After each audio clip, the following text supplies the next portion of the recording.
만약 지금 60대이신 선생님께 누군가 현금 100억을 줍니다. 단 조건이 하나 있습니다. 돈을 받는 즉시 선생님의 나이가 80세가 되어야 합니다. 어떻습니까? 100억을 받고 바로 80세가 되시겠습니까? 아마 10이면 10, 100이면 100 모두 손사래를 치실 겁니다. 아무리 돈이 좋아도 내 젊음, 내 건강과는 바꿀 수 없다고 하시겠지요. 맞습니다. 80세가 되어 보면 뼈저리게 알게 됩니다. 돈이 수천억이 있어도 내 다리로 걷지 못하고 내 손으로 밥을 못 먹으면 그 돈은 그저 휴지 조각이나 다름없다는 것을 말입니다. 그렇다면 뒤집어 생각해 보십시오. 지금 60대인 여러분은 이미 100억보다 더 값진 시간을 살고 계신 겁니다. 돈으로도 살 수 없는 체력, 아직 내 의지대로 움직일 수 있는 자유, 그리고 남은 인생을 바꿀 수 있는 기회가 여러분 손안에 있습니다. 그런데 혹시 그 귀한 황금 같은 시간을 흘러가는 대로 낭비하고 계시지는 않습니까? 많은 분이 80세가 되어서야 땅을 치며 후회합니다. 그때 조금만 더 준비할 걸, 그때 그 선택을 하지 말 걸. 하지만 그때는 이미 늦었습니다. 무너진 몸과 텅 빈 마음은 되돌릴 수가 없습니다. 80세라는 나이는 준비된 사람에게는 축복 같은 노년이지만 준비 없는 사람에게는 그저 길고 고통스러운 연명일 뿐입니다. 지금 여러분이 서 있는 60대라는 시간은 훗날 웃으며 노년을 맞이할 것인지 아니면 요양원 천장만 바라보며 후회할 것인지를 결정하는 마지막 골든타임입니다. 만약 다시 60대로 돌아간다면 무조건 해야 할, 그리고 절대 하지 말아야 할 7가지. 100억을 줘도 못 사는 인생 선배들의 뼈저린 조언을 지금부터 전해드립니다. 여러분은 80세가 되면 어떤 모습일지 구체적으로 상상해 보신 적 있으십니까? 아마 대부분은 막연하게 나이 들면 주름 좀 늘고 걸음걸이 좀 느려지겠지 하고 생각하실 겁니다. 하지만 수많은 인생 선배들이 입을 모아 하는 말은 다릅니다. 80세는 60세, 70세의 연장선이 아니라고 합니다. 그것은 전혀 다른 차원의 거대한 벽과도 같다고 말합니다. 어느 날 아침 눈을 떴는데 몸이 천근만근 침대 시트 속으로 파고드는 것 같고 일어나서 텔레비전을 켜려고 리모컨을 쥐는데 손에 힘이 들어가지 않아 툭 하고 떨어뜨리는 순간, 그 순간 등줄기에 식은땀이 흐른다고 합니다. 아, 늙었구나가 아니라 내 몸이 이제 고장났구나 하는 원초적인 공포가 엄습하는 것입니다. 마음은 아직 청춘인데 몸은 내 마음대로 움직여주지 않는 그 답답함과 무기력함은 겪어보지 않은 사람은 상상조차 하기 힘든 고통입니다. 젊었을 때 이런 날이 올 줄 알았겠습니까? 다들 60대에는 팔팔했습니다. 은퇴하고 여행도 다니고 친구들도 만나며 제2의 인생을 즐길 수 있을 거라 자신했죠. 하지만 정작 80이라는 숫자를 마주하고 보니 준비되지 않은 노년은 축복이 아니라 재앙에 가까웠다는 고백들이 쏟아져 나옵니다. 그때 조금만 더 내 몸을 챙길 걸, 그때 자식들에게 선을 그을 걸, 그때 남이랑 비교하지 말고 내 실족 차릴 걸. 수만 가지 후회가 밀려오지만 이미 지나간 시간은 다시 돌아오지 않습니다. 우리 부모님 세대 참 열심히 살지 않았습니까? 부모님 봉양하고 자식들 뒷바라지하느라 정작 나 자신은 돌볼 틈도 없이 앞만 보고 달려왔습니다. 잘못 산 게 아닙니다. 너무 열심히 산 게 죄라면 죄겠지요. 하지만 야속하게도 세상은 그런 사정을 봐주지 않습니다. 준비되지 않은 노후는 누구에게나 냉혹하고 비참할 뿐입니다. 60대 여러분, 그리고 70대를 앞둔 여러분, 아직 늦지 않았습니다. 지금 여러분의 1년은 80세의 10년과 맞먹는 골든타임입니다. 오늘 제가 전해드리는 이 7가지 이야기는 앞서간 인생 선배들이 먼저 매를 맞아보고 흘린 피눈물 섞인 조언들입니다. 부디 여러분만큼은 훗날 땅을 치며 후회하지 않으시기를, 80세라는 인생의 겨울을 따뜻하고 단단하게 맞이하시기를 바라는 마음으로 이 이야기를 시작하려 합니다. 첫 번째로 우리가 뼈저리게 후회하는 것은 바로 남과 나를 비교하느라 정작 내 손안에 있는 행복을 놓쳐버린 것입니다. 나이가 들면 마음이 너그러워질 것 같지만 실제로는 오히려 더 좁아지고 남의 떡이 더 커 보일 때가 많습니다. 특히 동창회나 모임에 다녀오면 며칠씩 알아눕는 분들이 계십니다. 친구의 자랑이 내 가슴에 비수처럼 꽂히기 때문입니다. 제 지인인 김 씨 이야기를 해드리겠습니다.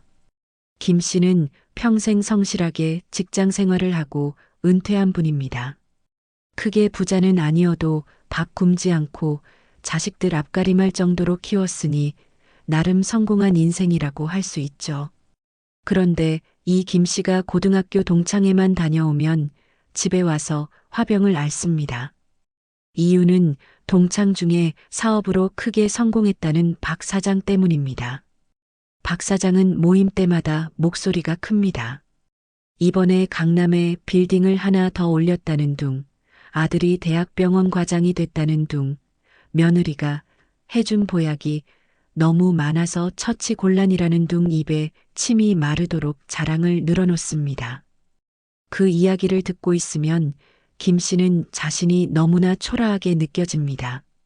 나는 평생 아등바등 살아서 겨우 집 한 채 장만했는데 저 녀석은 무슨 복을 타고 나서 저렇게 떵떵거리고 사나 싶은 자괴감이 드는 겁니다. 동창회가 끝나고 집에 돌아오면 괜히 죄 없는 아내에게 짜증을 냅니다. 당신은 옷이 그게 뭐냐, 반찬이 이게 뭐냐 하며 트집을 잡습니다. 아내는 영문도 모르고 핀잔을 듣다가 속이 상해서 부부 싸움으로 번지곤 했죠. 김 씨의 눈에는 묵묵히 따뜻한 밥을 차려주는 아내의 고마움은 보이지 않고 오직 박 사장의 화려한 겉모습만 보였던 겁니다.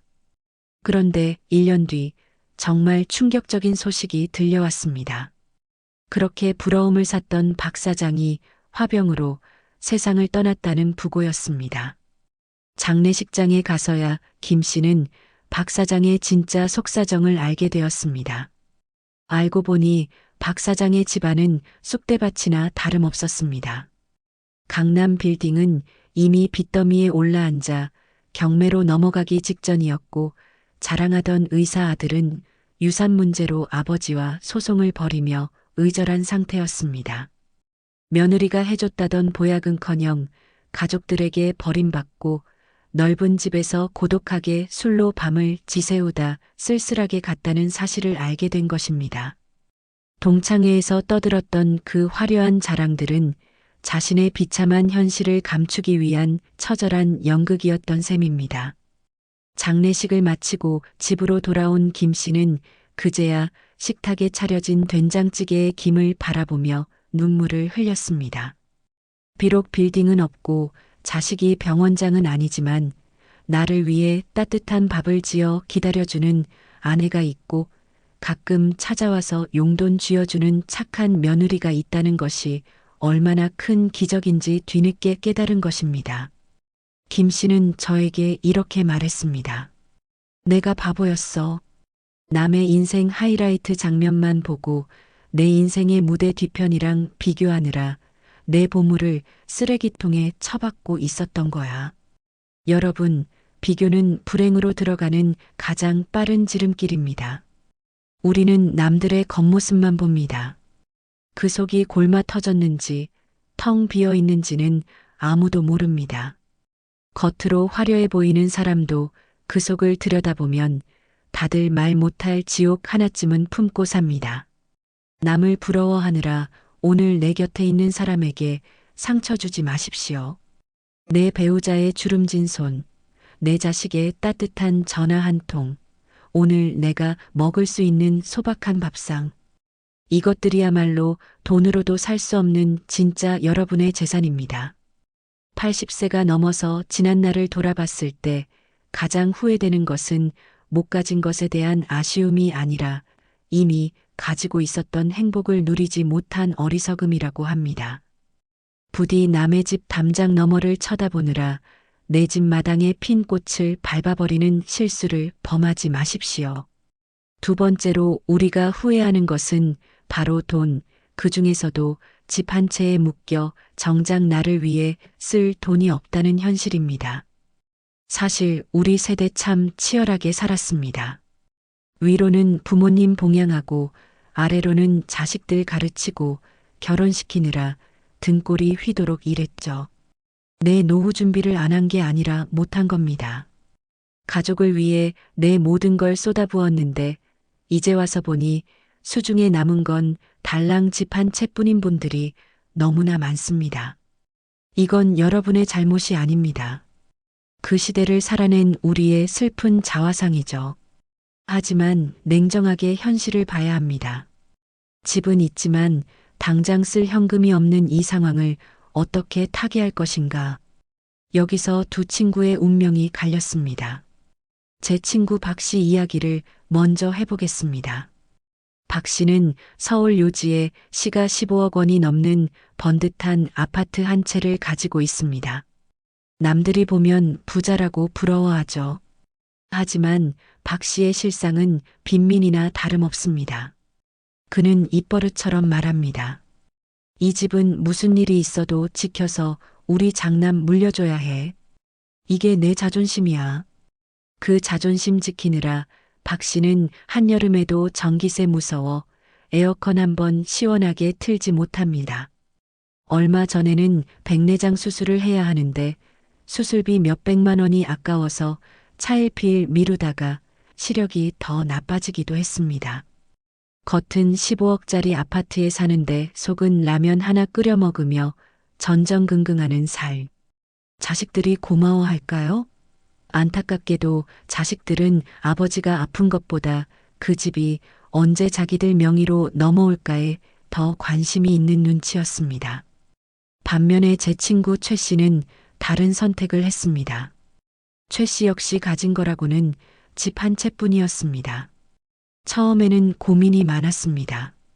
집값이 더 오르면 어쩌나, 나중에 자식들이 서운해하면 어쩌나 걱정도 했죠. 하지만 최 씨는 결단을 내렸습니다. 죽고 나서 자식에게 집 한 채 남겨주는 것보다 살아있는 동안 내가 내 돈 쓰며 당당하게 사는 게 낫다. 최 씨는 주택연금에 가입했습니다. 집을 담보로 맡기고 평생 동안 매달 월급처럼 연금을 받는 방식을 택한 겁니다. 결과는 어땠을까요? 최 씨는 매달 300만 원 가까운 돈을 받습니다. 그 돈으로 아내와 맛있는 것도 사 먹고 친구들에게 밥도 한 번씩 시원하게 쏘고 손주들 오면 용돈도 두둑하게 줍니다.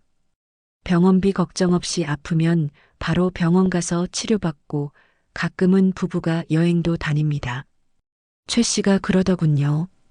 이 집이 죽어서 남겨줄 유산이 아니라 살아서 나를 지켜주는 효자라고요. 자식들 반응도 의외였습니다.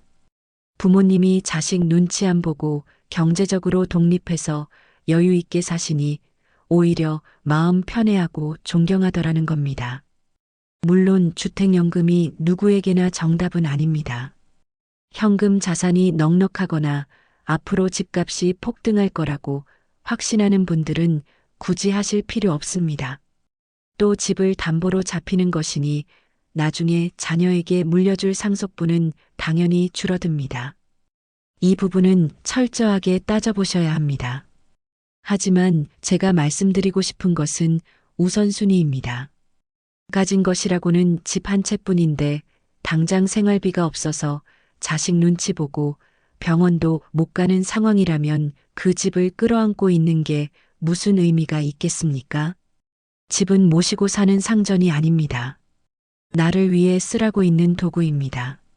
죽을 때 집 한 채 남겨주려고 남은 인생을 궁색하게 살지 마십시오. 내 노후가 편안하고 당당해야 자식들도 편안합니다.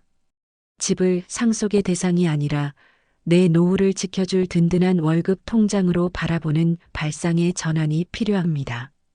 세 번째로 우리가 가슴을 치며 후회하는 것은 바로 자식에게 선을 긋지 못하고 모든 것을 퍼주다 결국 빈 껍데기만 남은 현실입니다. 옛말에 자식 이기는 부모 없다고 하죠. 눈에 넣어도 아프지 않은 내 새끼가 힘들다는데 기죽으면 안 된다는데 부모로서 어떻게 모른 척 하겠습니까? 하지만 그 사랑이 지나치면 결국 부모도 죽고 자식도 망치는 독이 됩니다. 제 동네 이웃인 이 여사님 사연을 들려드리겠습니다. 이 여사님은 평생 안 먹고 안 입으며 알뜰하게 모은 노후 자금이 꽤 있었습니다. 그런데 아들이 사업을 하겠다며 손을 벌리기 시작하면서 비극이 시작되었습니다. 처음에는 반대했지만 아들이 엄마 나 이번 한 번만 도와주면 진짜 성공해서 호강시켜 줄게 하며 매달리자 마음이 약해졌습니다. 내 아들 기죽이면 안 된다는 생각에 쌈짓돈을 꺼내 주었습니다. 그런데 사업이라는 게 밑빠진 독과 같아서 한번 들어가기 시작한 돈은 끝이 없었습니다. 나중에는 살던 전세금을 빼서 월세로 옮기고 붓고 있던 암보험까지 해약해서 아들에게 보태주었습니다. 이 여사님은 그게 아들을 위한 사랑이라고 믿었습니다. 하지만 가진 돈이 바닥나자 상황은 냉혹하게 변했습니다. 돈이 나올 때는 하루가 멀다 하고 전화하던 아들이 돈이 떨어지자 연락이 뜸해지기 시작했습니다. 명절에 찾아온 며느리에게 용돈이라도 좀 받을까 기대하며 어렵게 말을 꺼냈더니 며느리 표정이 싸늘하게 굳더랍니다. 어머님, 저희도 애들 학원비 대느라 마이너스 통장 쓰고 있어요.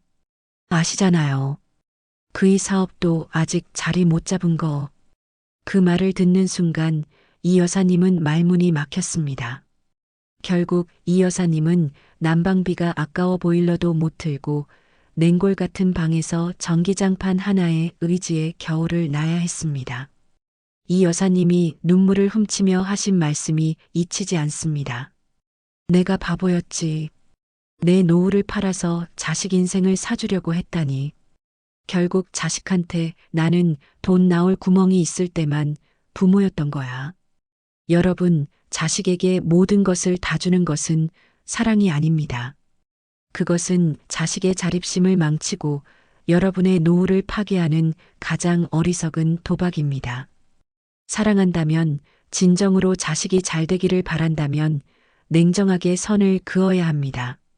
부모로서 해줄 수 있는 지원의 한계선을 명확히 정하고 선포하십시오. 나는 너 대학 졸업할 때까지만 지원하겠다. 혹은 너희 결혼할 때 딱 3천만 원까지만 보태주마. 그 이상은 너희 능력으로 살아라. 대신 나도 늙고 병들어서 너희에게 병원비 달라, 생활비 달라 손 벌리지 않겠다. 이렇게 미리 선언을 해야 합니다. 처음에는 자식들이 서운해할 수도 있습니다. 하지만 시간이 지나면 알게 됩니다. 부모님이 짐이 되지 않고 든든하게 버텨주는 것이야말로 자식에게 줄 수 있는 가장 큰 선물이라는 것을 말입니다. 거절은 매정한 것이 아닙니다. 부모와 자식이 각자 독립된 주체로서 당당하게 살아가기 위한 필수 과정입니다. 내 밥그릇을 챙겨놓지 않고 자식 밥그릇에만 밥을 퍼주다가는 결국 둘 다 굶게 됩니다. 여러분의 노후 자금은 자식의 성공을 위한 연료가 아니라 여러분 자신의 생존을 위한 생명수임을 절대 잊지 마십시오. 네 번째로 우리가 후회하는 것은 바로 혼자서도 잘 지내는 법을 배우지 못해서 노년의 고독을 스스로 감당하지 못하는 것입니다. 우리는 평생 누군가와 함께 살았습니다.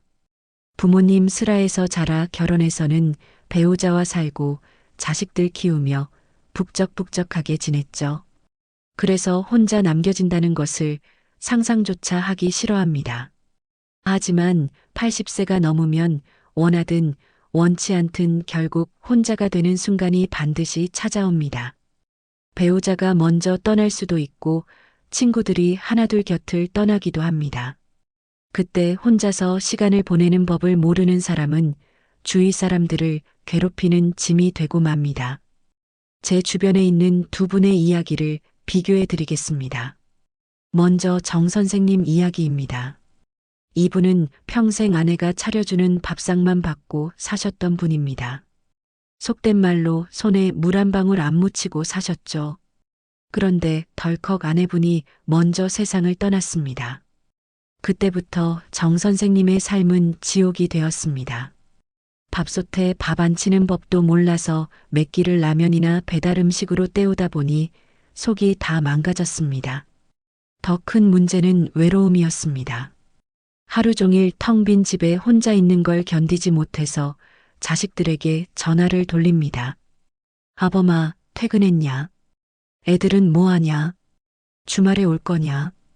처음에는 자식들도 안쓰러워서 받아주었지만 하루에도 서너 통씩 전화해서 하소연을 늘어놓으니 나중에는 다들 바쁘다며 피하게 되었습니다. 며느리에게 반찬 좀 없냐고 타박했다가 사이가 틀어지기도 했죠. 결국 정 선생님은 가족들에게 기피 대상이 되어 외롭고 초라한 노년을 보내고 계십니다. 반면에 박 선생님은 달랐습니다. 이분도 몇 년 전 아내와 사별하셨지만 대처하는 방식이 전혀 달랐습니다. 박 선생님은 아내 장례를 치르고 나서 제일 먼저 요리학원에 등록하셨습니다. 서툰 칼질로 된장찌개 끓이는 법을 배우고 밥 짓는 법을 익혔습니다. 그리고 혼자 있는 시간을 즐기기 시작했습니다. 오전에는 도서관에 가서 신문을 읽고 오후에는 복지관 노래 교실에 가서 목청껏 노래를 부릅니다.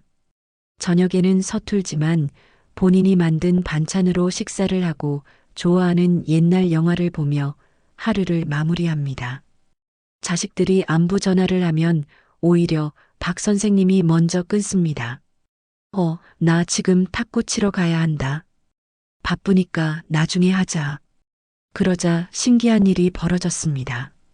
자식들이 아버지가 걱정되는 게 아니라 아버지가 궁금해서 주말마다 반찬을 싸들고 찾아오는 겁니다. 혼자서도 당당하고 멋지게 사는 아버지 모습이 자식들에게는 존경스러워 보였던 거죠. 여러분, 외로움과 고독은 다릅니다. 외로움은 혼자 있는 고통을 표현하는 말이고 고독은 혼자 있는 즐거움을 표현하는 말이라고 합니다. 나이 들어서 남에게 의지하려 하면 추해지지만 스스로 서려고 하면 귀티가 납니다. 자식에게 내 외로움을 채워달라고 요구하지 마십시오. 자식은 여러분의 심심풀이 땅콩이 아닙니다. 그들도 그들의 치열한 삶을 살아야 합니다. 혼자 밥 먹는 것을 처량하게 생각하지 마십시오. 내가 먹고 싶은 것을 내 손으로 차려 먹는 것은 자유입니다. 혼자 산책하고 혼자 책을 읽고 혼자 음악을 듣는 그 고요한 시간을 사랑하십시오. 혼자서도 행복할 줄 아는 사람이어야 둘이 있어도 행복할 수 있습니다. 나 스스로를 잘 데리고 노는 능력, 그것이야말로 80세 이후의 삶을 품격 있게 만드는 최고의 기술입니다. 다섯 번째로 우리가 후회하는 것은 바로 60대의 잘못된 건강 상식을 믿고 살을 빼느라 정작 중요한 근육을 다 잃어버린 것입니다. 젊을 때는 날씬한 게 미덕이고 살 빠지면 예뻐졌다는 소리를 듣습니다. 그래서 나이 들어서도 뱃살 좀 나왔다고 밥을 굶고 채식만 고집하는 분들이 계십니다. 하지만 제가 살아보니 60대 이후의 다이어트는 독입니다. 나이 들어서 마른 것은 자랑이 아니라 비상사태입니다. 근육이 빠져나간 자리에 병마가 깃들기 때문입니다. 제 지인 중에 평생을 소식과 채식으로 관리하며 사신 분이 계셨습니다. 이분은 고기는 소화가 안 된다며 입에도 안 대고 밥도 반 공기 이상 드시는 법이 없었습니다. 항상 날씬한 몸매를 유지하며 자기 관리가 철저하다고 자부하셨죠. 그런데 지난 겨울 집 앞 빙판길에서 살짝 미끄러지셨는데 그 길로 일어나지 못하셨습니다. 검사 결과 고관절 골절이었습니다. 젊은 사람 같으면 수술하고 재활하면 금방 털고 일어날 부상이었지만 이분에게는 치명타였습니다.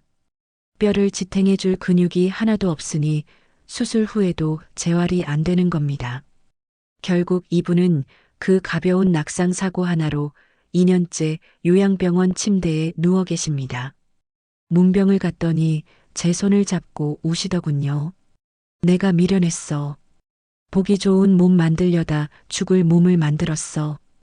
고기 좀 실컷 먹어둘걸. 반면에 저랑 동갑인 다른 친구는 별명이 돌쇠입니다. 이 친구는 밥심으로 산다며 고기 반찬 없으면 밥을 안 먹습니다. 매일 아침 동네 뒷산을 오르고 틈만 나면 스쿼트를 합니다.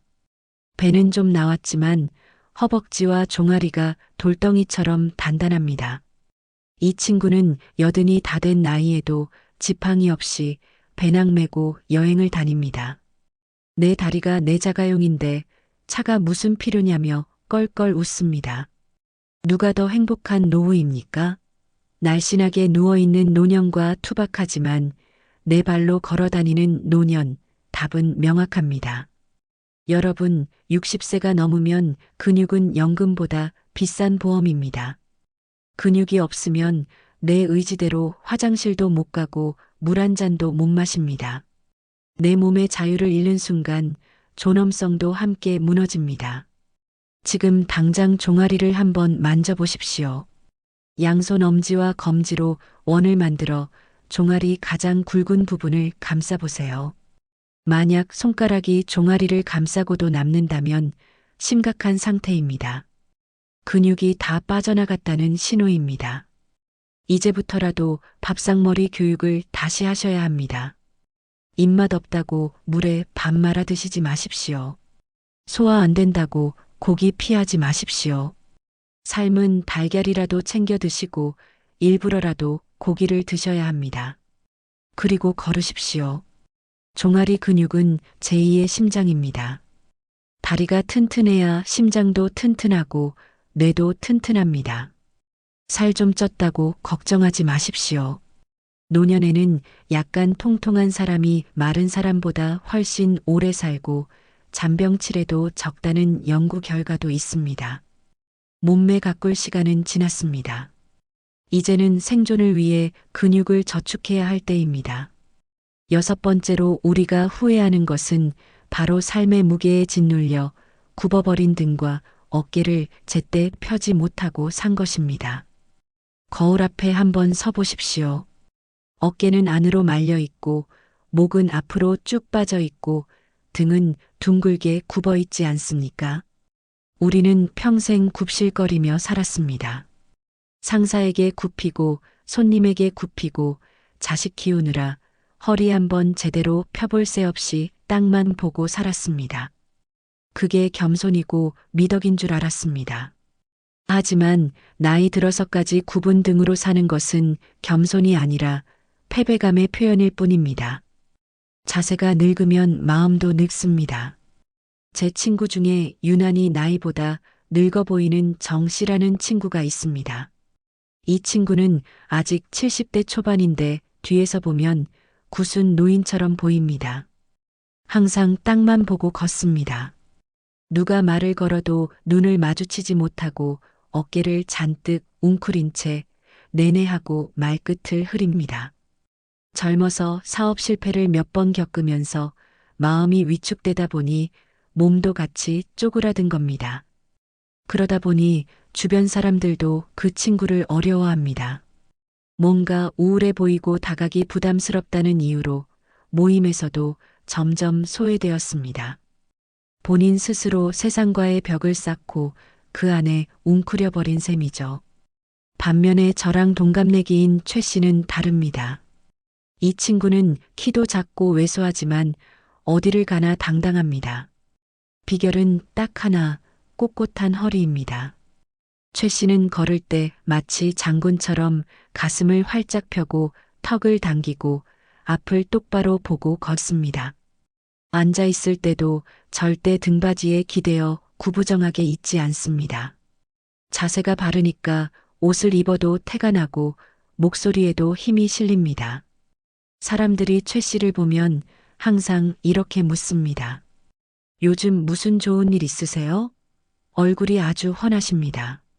사실 최 씨라고 별다를 게 있겠습니까? 똑같이 늙어가는 처지지만 자세 하나로 사람들에게 긍정적인 에너지를 주는 겁니다. 최 씨가 저에게 그러더군요. 내가 허리를 펴는 건 내 자존심을 세우는 거야. 세상이 나를 늙은이라고 무시하지 못하게 내가 먼저 나를 대접하는 거지. 여러분, 마음이 바뀌면 자세가 바뀌지만 반대로 자세를 바꾸면 마음도 바뀝니다. 이건 뇌과학적으로도 증명된 사실입니다. 가슴을 펴고 당당한 자세를 취하면 우리 뇌에서 자신감을 만드는 호르몬이 나온다고 합니다. 반대로 웅크리고 있으면 스트레스 호르몬이 나와서 더 불안하고 우울해집니다. 돈 한 푼 안 들이고 10년 젊어지는 최고의 비결은 바로 허리를 펴는 것입니다.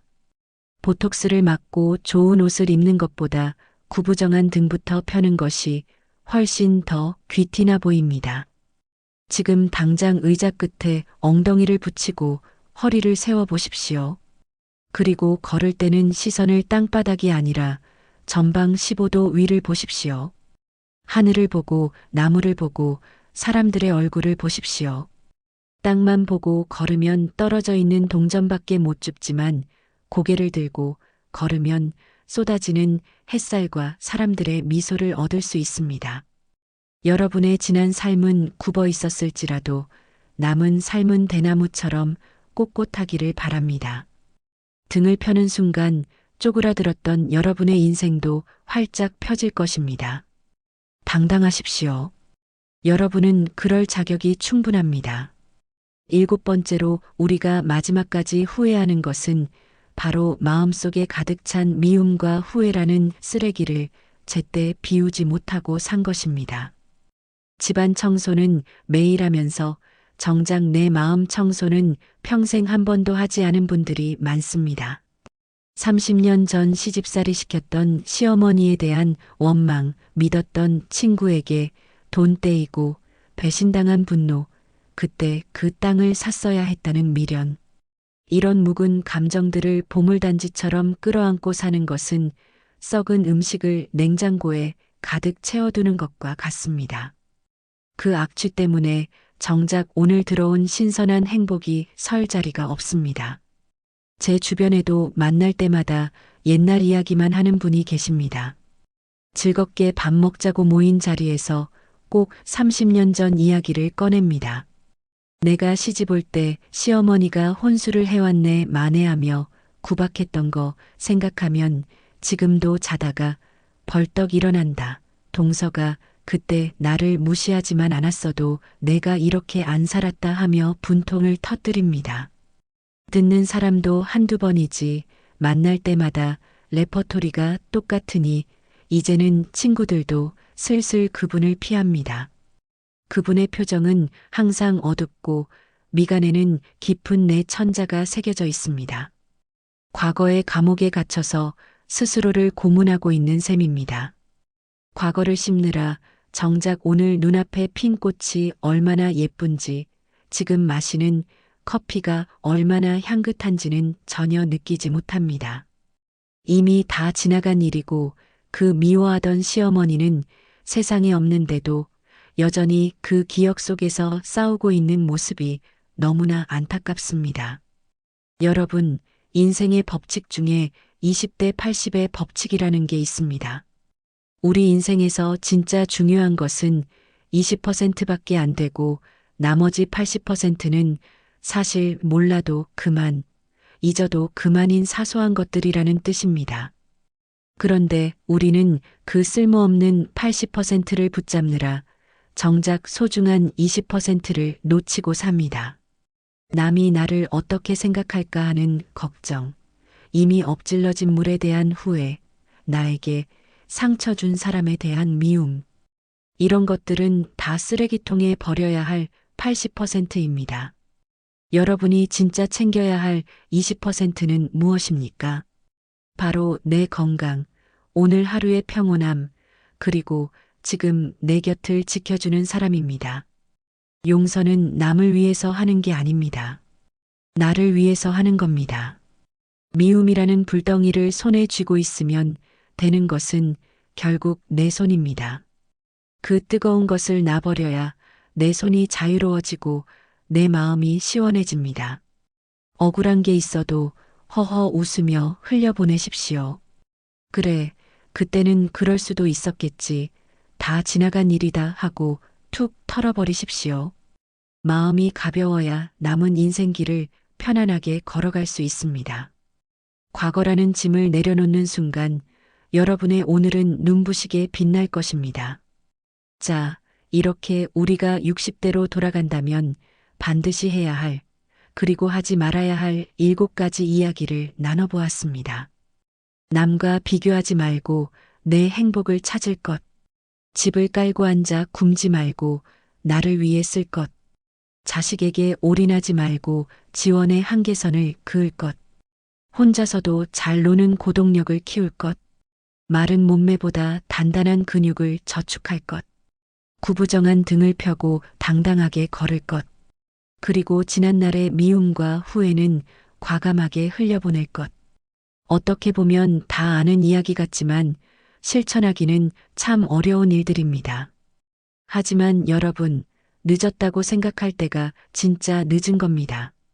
아니요, 죄송합니다. 늦었다고 생각할 때가 가장 빠른 때입니다.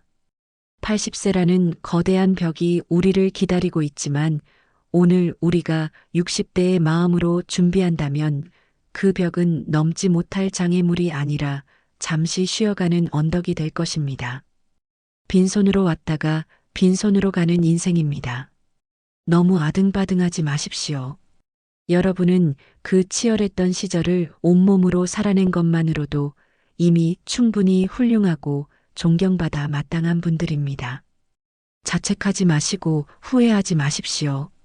대신 오늘부터 딱 하나만 시작해 보십시오. 맛있는 고기 반찬 챙겨 드시고 거울 보며 허리 한번 쫙 펴고 허허허 크게 한번 웃어 보십시오. 그 작은 시작이 여러분의 80대를 그리고 남은 인생을 황금빛으로 물들릴 최고의 노후 준비가 될 것입니다. 오늘이 여러분의 남은 생애 중에서 가장 젊고 아름다운 날입니다. 부디 오늘 하루를 후회 없이 그리고 행복하게 만끽하시기를 진심으로 기원합니다. 지금까지 여러분의 든든한 인생 친구, 현명한 인생이었습니다. 감사합니다.